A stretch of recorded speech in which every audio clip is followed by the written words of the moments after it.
welcome. All right. Today is our famous, infamous all recovery meeting. My name is Craig. Welcome. Welcome, everyone. My name is Michael, and I'm one of your grateful Capital Recovery Center coaches. And I'm Karen, also a Capital Recovery coach. All right. Well, thank y'all for tuning in, everyone. We are here today with another all recovery meeting. We got any announcements. One of the announcements, we have Recoveries on Wheels every week. Next week, we will be at Mini Park across from the City Liquor in Millsville. That's Recovery on Wheels, and we'll be out on 7/14, which is Wednesday, from 10 to 2 p.m. So remember, if you want to bring anybody out to the Recoveries on Wheels, we will be out in Millville next to the City Liquor from 10 a.m. to 2 p.m. So if you have anybody who want to need any type of services, please bring them out on that day. And anyone, what else you got? Anything else? Are we still doing the recovery walk? All right, we're here tomorrow at 11 a.m. Meet us here, 72 North Pearl Street. Richmond, New Jersey. Come meet us here. We do a walk for recovery. We will always have plenty of, if you would like to come walk, anything dealing with recovery, we have the heart and the passion to do that. So if you would like to come participate in anything that we're doing, meet us here at 11 o'clock Friday at 72 North Pearl Street, Bridgeton, New Jersey. 72 North Pearl Street, Bridgeton, New Jersey. All right, so all the last few Thursdays, we were talking about the 12 steps, the 12 steps in the 12 steps program, everything you need to know. And the reason why we were doing this because we believe in multiple pathways to recovery. And what we're going to do on our all recovery sessions is we're going to preview one of those types of pathways of recovery.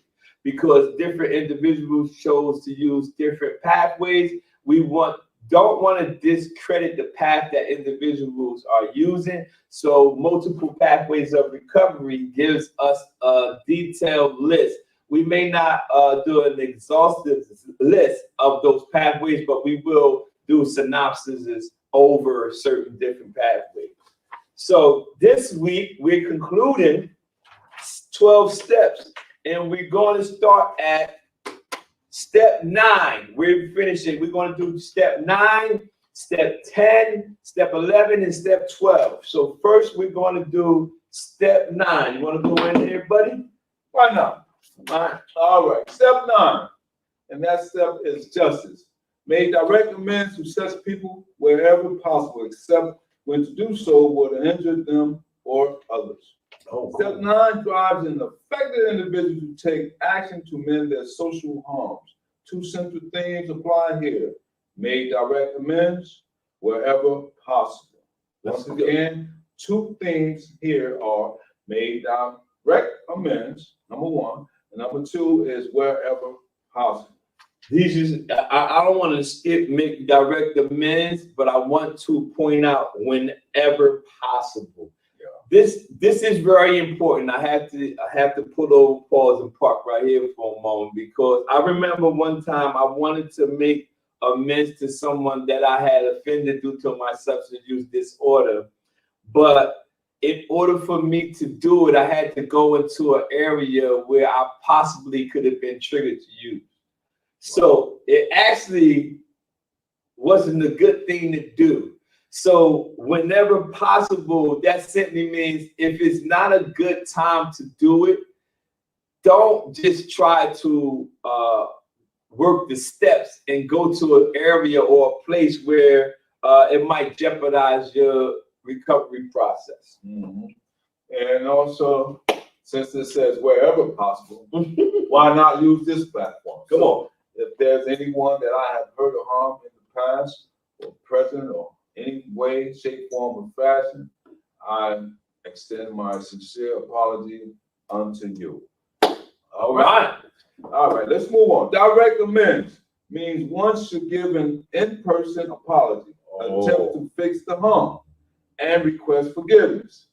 Doing so provides an intentional gesture of goodwill. The act of amends is not always possible, though. A recovering person may cause further damage to the affected person if they contact them. As such, you will have to assess if the specific relationship can put others in jeopardy. Wow.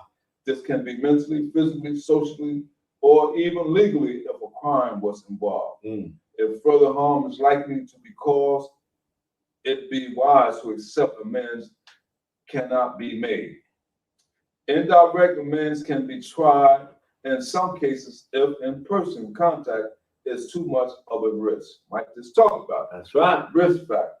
However, even indirect contact such as a letter may still not guarantee forgiveness. Acceptance practice and earlier steps will help the recovering person let go of what they cannot control. By living in the world as is, we move towards healthier beliefs. May direct amends to such people wherever possible, except when to do so would injure them or others. That's right. It says, he says, it'll be wise to accept amends cannot be made. That simply means that some people may have offended, or some people you may have caused harm to, some amends may not be able to be made. So you have to accept the fact that, this situation is possible that it will never be rectified. And the reason why it's important that you understand that is because you can actually torment yourself with your own conscience, like about things that you have done to individuals. At one point in time, I did something when my daughter was sick and I took the money for her medication to use drugs. At one point in time, I was so depressed when I got clean from thinking about that. But what if my daughter, asthma would have acted up? She had an asthma attack. She didn't get all the medicine or whatever. And she died. You know what I'm saying? I would never been able to outlive that type of conscious beating on myself. So when I had to forgive myself in that situation, because I can't rectify it. Thank God she's older and grown now. But that situation was tormenting me because I constantly thought about it. So you can't make amends in some situations. You just gotta be accepted as it is. Yeah, and so as I was taught, that each step must be followed precisely. That's what I was in some groups and they said, well, you cannot skip over steps. Yep.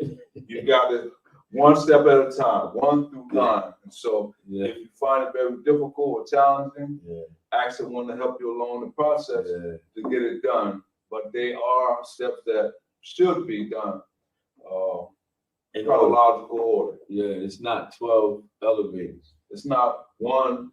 I want to do step 1, then skip over to step 12. And you 12. might have to revisit some too. You have to revisit them all throughout the course of your walk with because recovery again is not a one-time event. It's a lifelong process. It's a lifelong thing. It's not something we were just talking about that. I never get to the place where I arrived. I'm always challenging myself to be better. I'm always challenging myself to do more, educate myself more, learn new things. So the steps is the same way. You can work through the steps and then go to the beginning and start over, because actually you might forget some people or forget some things. Absolutely. And when you go through the steps, it might revive something in your head. Yeah. All right. Let's do step 10. You was done, right? Yeah. Okay. Step 10, perseverance. Continue to take personal inventory. And when we were wrong, promptly admitted it. Wow. Personal inventory. I like that. I like that right there. Take personal inventory. Okay, it says step 10 reinforces the moral inventory by maintaining one ethical compass. The fourth step saw recovering persons took stock of past disease triggering behaviors. The 10th aims at a law current and future behaviors for more progress.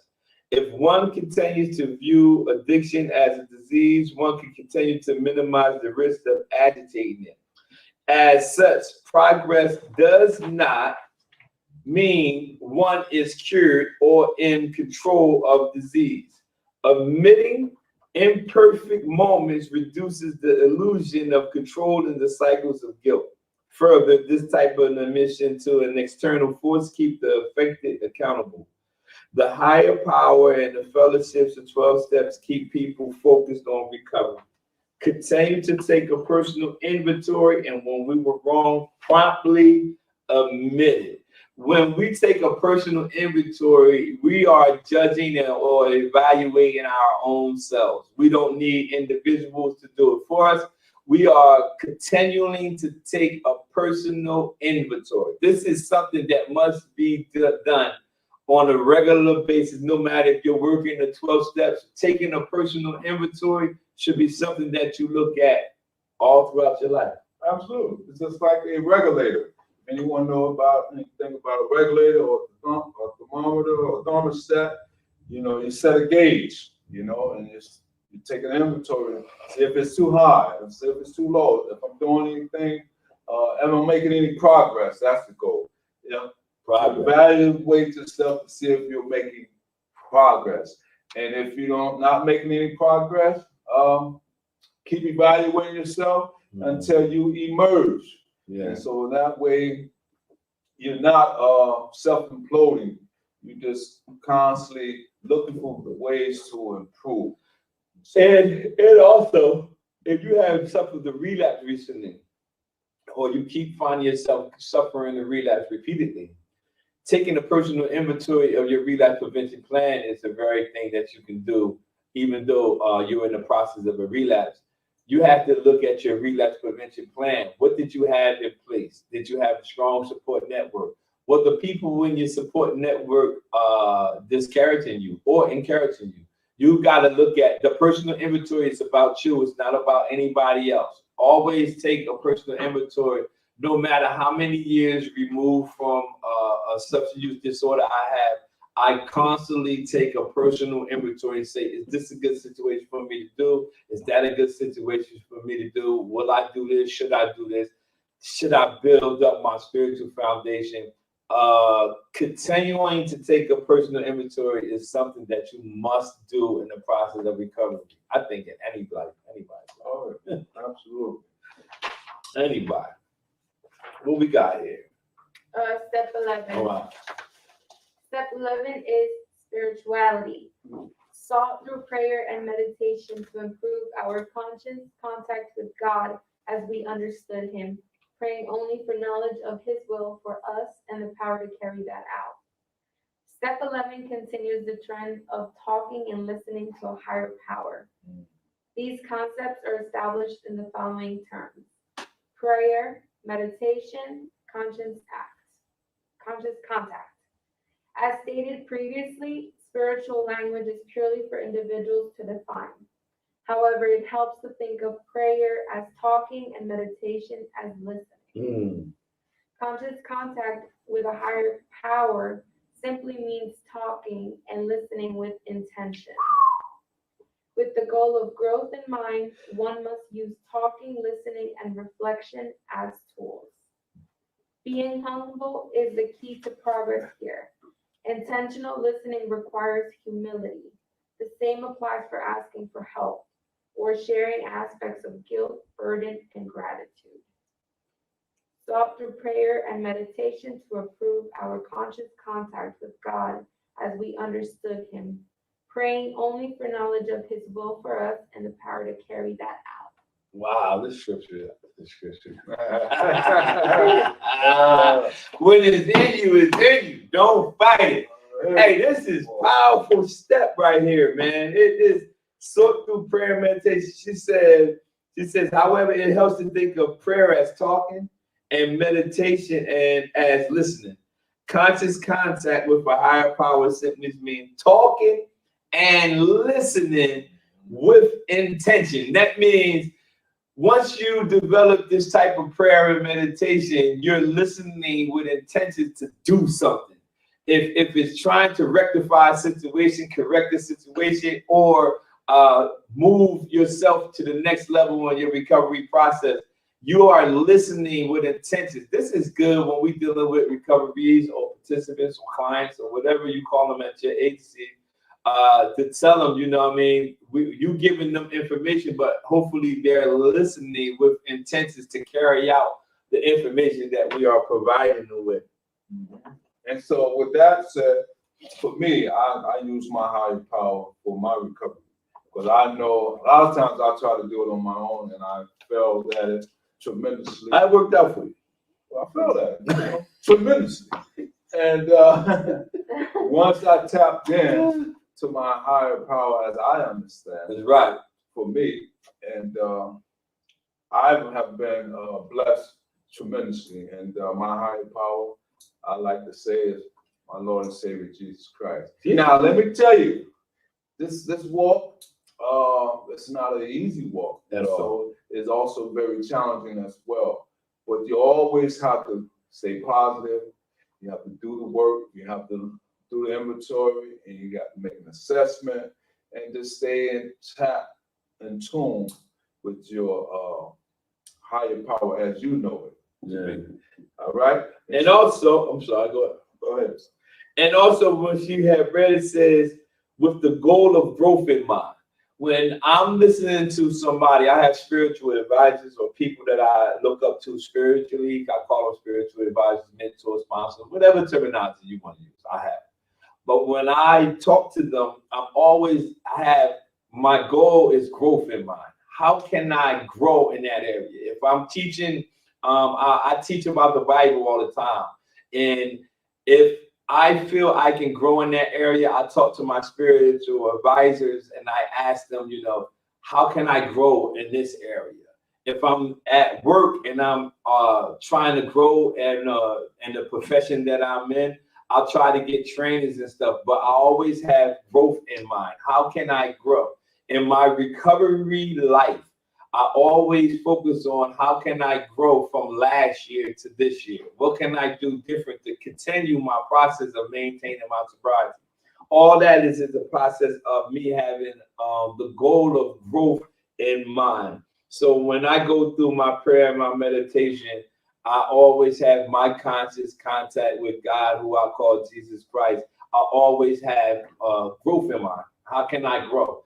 Even another thing she read, she says, being humble is the key to progress. Wow! Being humble is the key to progress. Instead of sitting there acting like I got it all together or I know everything, being humble is how I'm able to advance, because I'm able to listen to other people who might know something more than me. And that's the same way you have to be in your recovery with your sponsors, your counselors, your recovery coaches, your spiritual advisors. You have to be humble in order for you to achieve progress. Mm-hmm. All right, Step 12. what it is? Service. Uh-oh. Having had a spiritual awakening as the result of these steps, we try to carry these messages to alcoholics, which is a term that I believe we don't carry. A person struggling with a substance use disorder? Right, and so we're going to substitute that terminology because it is a stigma on those who are in recovery. All right, and to practice these principles in all our affairs. Step 12 aims to reinforce one's internal lessons while externally guiding others. These two things capture the message. One, carry this message to those who are struggling with a substance use disorder. Practice these principles in all of our affairs. Accountability. Purpose and fellowships are the glue of the 12-step recovery program. After encountering each step, a recovering person has built a new lifestyle with these concepts at the core. This insight guides new members and inspires them to recover. Fellowship encourages sober people to carry this message to those who are struggling with substance use disorder. Meanwhile, those in sobriety are held accountable by the fellowship to minimize the harm of their long life disease. One must practice these principles in all affairs, and imperfection is the only guarantee. So many may relapse and revisit previous steps. Once again, some may relapse and revisit previous steps, but these steps aim to provide stability with practice and support and challenges. Having had a spiritual awakening as a result of these steps, we try to carry this message to those who are struggling with substance abuse disorders and to practice these principles in all our affairs. That was a lot said, right? Good stuff there. Accountability. Look what you said there. Accountability. He said accountability, purpose, and fellowship are the glue. So that's powerful. Those three words right there are good. That's the price of admission for you right there. Accountability, purpose, and fellowship. If you have somebody who will keep you accountable about the things you're doing or should not do, and you focus on having a purpose for the reason why you are still alive and able to hear us today. What is the purpose that you didn't succumb to the things that you were in bondage to? And then you build fellowship. That means you got to have a recovery support network. When you have a recovery support network, you develop new friendships and you build your recovery support network. And then you start, having some fellowship. All those things are the glue to the 12 steps recovery program. And I like the second sentence. It says, after encountering each step, 1 through 12, as you go along your journey, a recovering person has built a new lifestyle with these concepts at the core. And at the core is at the center of how they live, not only openly, but in their private lifestyles as well. Because integrity is so important. And so with these new lifestyles, I believe we're going to go over each one of them before we go through all 12. All 12 of them. And as a reminder or refresher for those who may need it, it's so important to have these at the center of our lifestyle so that we can move forward, not only with ourselves, but our loved ones and friends. Hey, one other thing he put in there before we get to our takeaway, one of the takeaways, it says imperfection is the only guarantee. Listen, I'm telling you that, listen, I know you might think you got it all together, but don't let this shock you. Imperfection is the only guarantee. We all mess up, miss the mark, whatever you want to call it. So that is so encouraging to let you know that imperfection is the only thing that you will guarantee to have when you're walking in your recovery process. It does not give you the permission to actually try another drug or another alcohol. No, I'm not saying that. I'm saying that during the process of my recovery walk, maintaining my recovery walk, I missed it a lot. But in August 2009 was the last time I missed it in regards to using any substance or alcohol. I'm not saying that I had everything perfect, every I dotted, every T crossed. I'm saying that imperfection is the guarantee.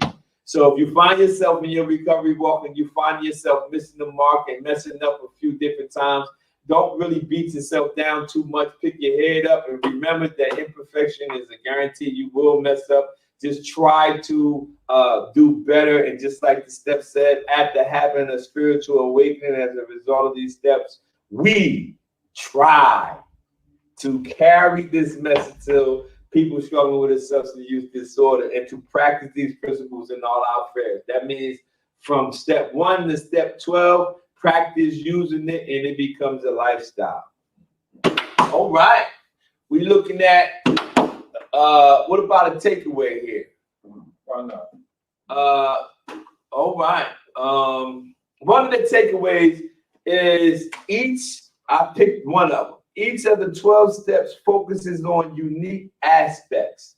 Each of the 12 steps focus on the unique aspects, and these can be accountability, behavioral control, fellowship, and life purpose. They are some of the takeaways. Those things right there that's going across the screen there are very important. They are accountability, behavioral control, modify or control the things you can, fellowship, build your recovery support network, and life purpose. Find a purpose. I have a purpose in my life right now that doing drugs is not even an option because my purpose is too great. So now that I have that in sight, you can also lock in your life purpose as well. All right. So this will conclude our 12 steps and 12-step program. So we'll just go to all 12, read those out, and then we'll conclude this meeting and see you guys on Tuesday. All right, we can take turns reading one. All right, you want to start, Ms. Karen? Step 1 is honesty. We admitted we were powerless over alcohol, that our lives had become unmanageable. Step 2, hope. Came to believe that a power greater than ourselves could restore us to sanity. Step 3, faith. We made a decision to turn our wills and our lives over to the care of God as we understood Him. Step 4 is courage. Made a searching and fearless moral inventory of ourselves. Step 5, integrity. Admitted to God, to ourselves, and to another human being the exact nature of our wrongs. Step 6, willingness. We entirely ready to have God remove all these defects of characters. Step 7, humility. Humbly asked Him to remove our shortcomings. Step 8, brotherly love. Made a list of all persons we had harmed and became willing to make amends to them all. Step 9, justice. Made direct amends to such people wherever possible, except when to do so will injure them or others. Step 10, perseverance. Continue to take personal inventory, and when we were wrong, promptly admitted it. And step 11, sought through prayer and meditation to improve our conscious contact with God as we understood Him, praying only for knowledge of His will for us and the power to carry that out. And step 12, service. Having had a spiritual awakening as a result of these steps, we try to carry this message to people struggling with substance use disorder and to practice these principles in all our affairs. Again, we were going over multiple pathways of recovery. One of the pathways that many people have chose is the 12 steps. And we just went over the 12 steps and the 12-step programs, everything you need to know. Again, thank y'all for tuning in. My name is Michael. I'm one of your recovery coaches at Capital Recovery Center. And I'm Craig, also one of your recovery coaches here at Capital Recovery Center. And I'm Karen, also a Capital Recovery coach. And we will see you guys Tuesday at 10 a.m. Thank you all for tuning in. 10 a.m. Tuesday for coffee and conversation. We see you guys later. Thank you. Thank